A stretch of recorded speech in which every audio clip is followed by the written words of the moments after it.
E aí, pessoal, tudo bem? Nosso assunto tem sido o amor, porque nós estamos tentando realinhar o nosso coração, a fim de que a nossa vida também esteja alinhada e seguindo no rumo certo.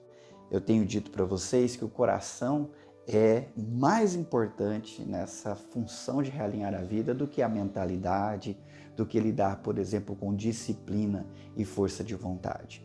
Isso porque em Provérbios está escrito que acima de todas as coisas nós devemos guardar o nosso coração, porque é ele que define o rumo da nossa vida. E falando sobre rumo, nesse processo de realinhamento, o que nós aprendemos até aqui é que a primeira coisa é amar a Deus de todo o coração, de toda a alma e de toda a força.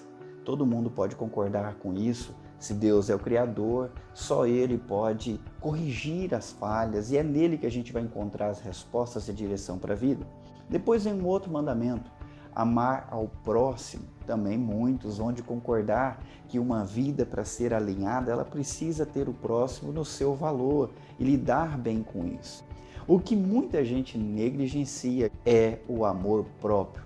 Aliás, amar o próximo como ama a si mesmo. O amor próprio é a medida e o modelo que nós devemos usar para amar o nosso próximo. E será que eu estou fazendo isso do jeito certo? Será que você está fazendo do jeito certo?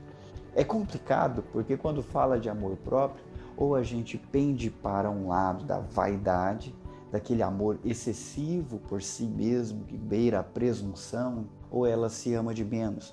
A instrução bíblica a respeito disso fica muito evidente, especialmente lá em Efésios capítulo 5, quando Paulo, inspirado por Deus, está instruindo maridos e esposas. E para o marido ele diz que ele deve cuidar da sua esposa como ele cuidaria de si, porque ninguém odeia o seu próprio corpo, antes o alimenta e dele cuida. Então são duas tarefas que o marido precisa prestar atenção: nutrição e cuidado, tanto em relação a si quanto em relação à esposa.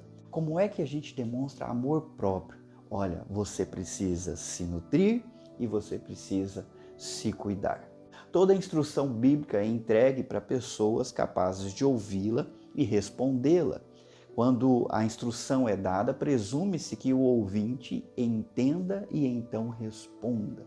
O amor é próprio para quem tem responsabilidade. Se fosse para uma criança, já seria mais difícil. Como é que é o amor próprio de uma criança? A criança só pensa em satisfazer-se, ela ainda não tem responsabilidade.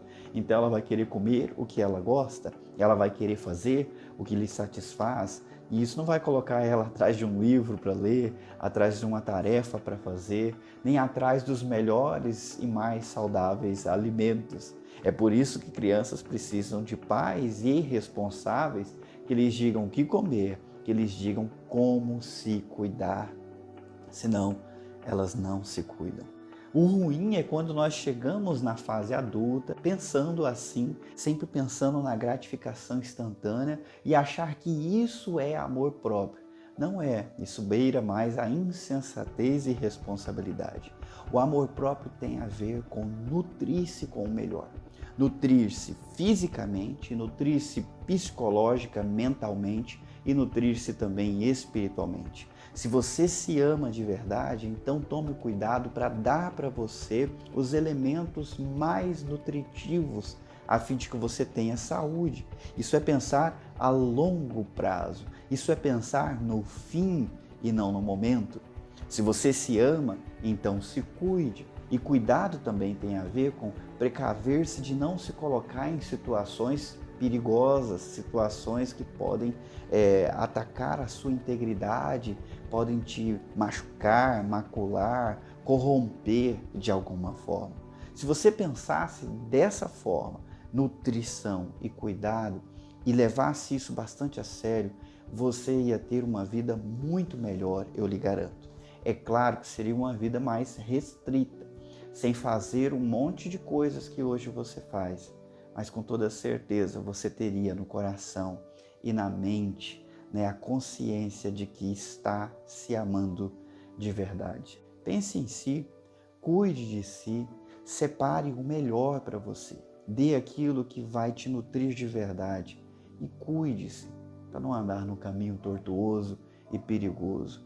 Porque se você aprender a fazer isso em relação a você mesmo, aí sim você vai conseguir fazer isso em relação aos outros. Ao invés de satisfazer caprichos de pessoas, você vai ter condições e responsabilidade de dar para elas o que elas precisam e não apenas o que elas querem. Tente, coloque isso em prática em relação a si mesmo. E se você está gostando desse papo, está gostando desse assunto, por favor, comente embaixo desse vídeo, compartilhe com outras pessoas e não deixe de seguir o nosso culto que vai ao ar às 18 horas no nosso canal do YouTube, ou então venha nos fazer uma visita aqui na Igreja Presbiteriana Nova Jerusalém, em Campinas. Que Deus abençoe sua semana.